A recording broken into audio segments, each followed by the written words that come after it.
What is Autistic Pride? April is International Autism Month, so let's take a look at what Autistic Pride is, what it definitely is not, and a few surprising counterintuitive things about it as well.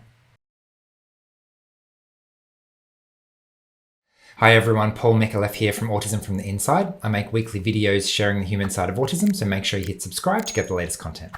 In society, people have mixed feelings about the word autism. For a long time, it was like this boogeyman of a disease that was going to come and eat your children. And even today, with a much better understanding of the condition, the word autistic is still sometimes used in a derogatory sense in schools, workplaces, and online. But for very, very many in the autistic community, autism is a core part of their identity, something to be proud of. Not in an I'm better than you kind of sense, but in a really deeply positive, self-esteem giving way.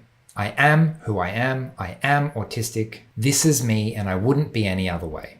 So in that sense, the Autistic Pride narrative is a direct pushback trying to reclaim the word from these historical derogatory terms.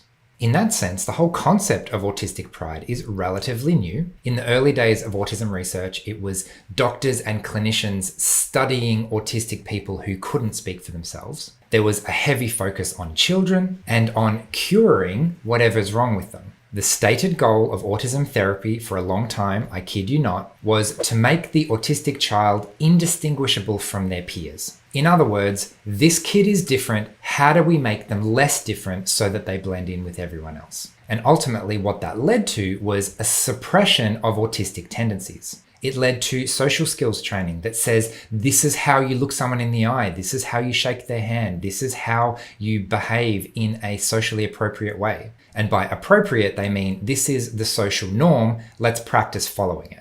Similarly, stimming behavior and other self-regulatory behavior was suppressed and even punished. I remember reading an example in a book by Dr. Stephen Porges on polyvagal theory. He noticed a young autistic boy covering his ears in public, and with training and support, he learned to not cover his ears in public. And his reflection in this book is, okay, well, good job. You have trained this behavior, so it is now more socially normative, but you've also taken away the child's ability to regulate their auditory input. Like there was a reason he was covering his ears, and now he doesn't have a way to regulate himself in that way. So you can see that the whole concept of autistic pride is all about embracing those weird, different behaviors. And instead of trying to cure them, the narrative becomes more like, well, this is me, and I deserve to be included and accepted just like everyone else. And for an individual discovering their own autism, this can be extremely liberating. The narrative changes from, I need to do these things in order to be accepted and included and loved, to, wait a minute, maybe I don't need to leave myself behind, check my personality at the door in order to connect with other people. So a big part of Autistic Pride is changing that narrative and embracing those things that were previously seen to be undesirable. And there are two main things that aims to accomplish. The first one is a personal thing. My own self-esteem can be based on being authentically myself rather than only being loved and accepted if I conform to what everyone else thinks I should be doing. And secondly, by taking away the stigma that was previously around some of these behaviors, we can create a society and a culture that is much more welcoming and accepting. So in a minute, I'll go through what Autistic Pride is definitely not. But first, let's get a sense of what positive culture it is advocating for. If you spend any time with the autistic community, there's a couple of things you'll notice almost straight away. The first is we can be anyone, like any age, any gender, any background, any intellectual capacity, any interest, anything. The second is that many of us have a fairly unconventional way of expressing ourselves. You might see that in colorful or unique clothing. Maybe someone decides to cosplay by themselves, even though there isn't an event going on right now. Normally those things would attract attention, usually negative attention, but in an autistic space, it's just normal. It's the same with stimming behavior and sensory toys. If I need something in my hands, then I will just have something in my hands and it will just be okay. No one's going to shame me for sitting on the floor or for stretching or for playing with something in my hands or for biting on something or from fidgeting with something around my wrist. If it's too loud, then I'll have earplugs. If it's too bright, then I'll have sunglasses. It's just all normal. Essentially, we're trying to make all the weird, unconventional behavior become something that is just an everyday occurrence and no one looks twice at. I'm reminded of Chris Bonello's work, Autistic Not Weird. It's all about reclaiming those types of associations so that we can be weird, and it's a positive thing, not something I'm going to be made fun of for. So let's look at a few things that Autistic Pride definitely is not, and then I'll share a new way of understanding autism and the kind of symbols and analogies that many of us prefer to use today.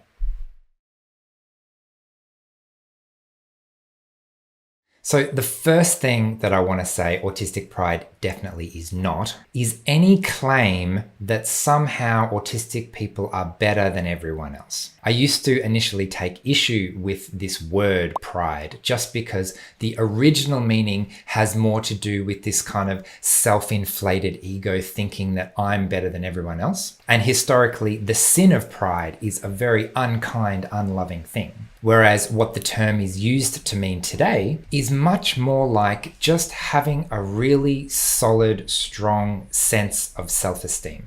Autistic pride, the opposite of autistic shame. Being proud of who I am rather than being embarrassed just for existing. We do need to be a little bit careful though to not slip into that original negative meaning. I do see this rhetoric slip in every once in a while. The neurotypical way of doing things is really dumb. If only everyone could be more direct, be more accepting of difference, be more free to express themselves, had a unique passion and skill set. So it's fantastic to love the autistic community and everything that brings, but let's just be a little bit careful of accidentally slipping into rhetoric that kind of implies the way we do things is better than everyone else.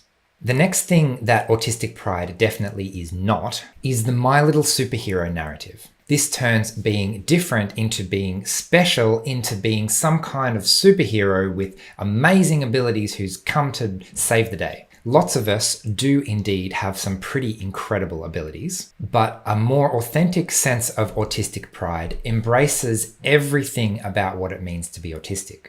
It embraces the strengths and it embraces the weaknesses. And if you look a little bit closer, very often the strengths are the weaknesses. You can't have one without the other. So while it's fantastic that society is slowly recognizing the amazing strengths that autistic people are bringing, we're not all savants and superheroes. In fact, autistic pride often means being different is normal. It's the permission for me to not necessarily have to shine brighter than everyone else. Can't I just be without my acceptance being conditional on any of these things?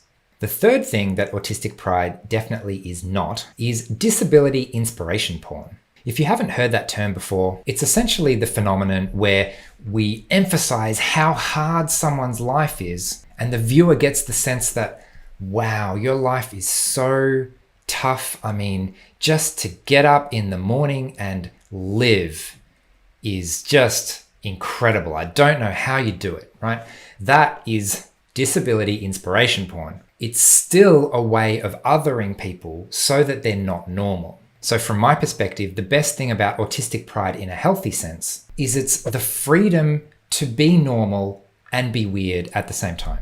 I don't have to put myself in this completely other category so that I've got a way of relating to everyone else. And so starting from that place of self-esteem, the narrative that there's nothing wrong with me as a person, it means that we can instead focus on how does this human being get their human needs met? How do I find friends? How do I go to school? How do I get a job? How do I participate in life in all its fullness? And when we start asking those questions from a foundation of good self-esteem, we quickly realize that there are lots of things in society that make it difficult for us. Lots of hidden barriers that make participating in society a lot less accessible. And so part of changing the narrative is recognizing that those external hidden barriers are not some kind of deficit within me. People often ask, when should I tell my child that they're autistic? They've had a diagnosis since they were too young to remember. When should I tell them? And I remember meeting a very, very excited 4-year-old who had just delivered a presentation to her kindergarten about how she's just discovered she's autistic and what is autism and what it means. And she was just so excited to share this with the world. Now, imagine if we lived in a world that was also excited to receive that, where a person could be proud to be autistic and that was welcomed in society as well. The big shift in this narrative, especially in the last 10 years or so, has come in no small part from more and more autistic people sharing their own story and embracing what it means to them in a positive way.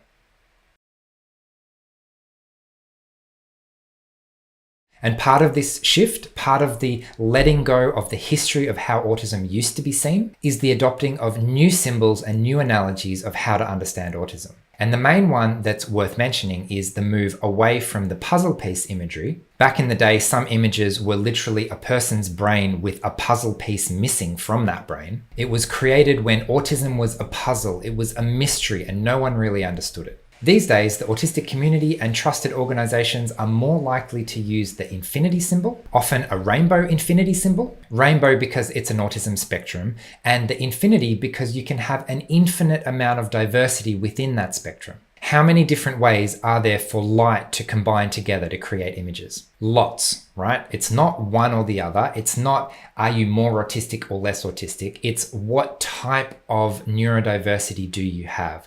Who are you as a unique individual human being? And finally, the other image and analogy that's often used is that of gold. Gold is quite rare. It exists in relatively small quantities. It's fairly useless when it's just mixed in with everything else, but actually it has amazing properties. And if you value it and refine it and know how to use it, it's incredibly valuable, incredibly useful, so much so that gold is an international symbol of value, even though it's quite rare at the same time. And as an added bonus, the chemical symbol for gold is AU for autism, and so that fits in really well with Autistic Pride and the goal of embracing everything about what it means to be autistic, so that we can give autistic people everywhere the gift of self-esteem, so they know they can be accepted, included, and loved as they are, and then get to work creating a society that includes us, that brings the best out of us, that lets us participate and give everything that we can give. So anyway, that's a fairly big topic, so I might leave it there for today. If you're looking to learn more about autism or connect in with the autistic community, you can find events, information, and resources on autismfromtheinside.com.au. So thanks for watching. Please leave a comment if you can. I'd love to hear what Autistic Pride means for you. I hope you found this video valuable. You might like to share it as a part of Autism Month. And as usual, I'll see you again same time next week. Bye.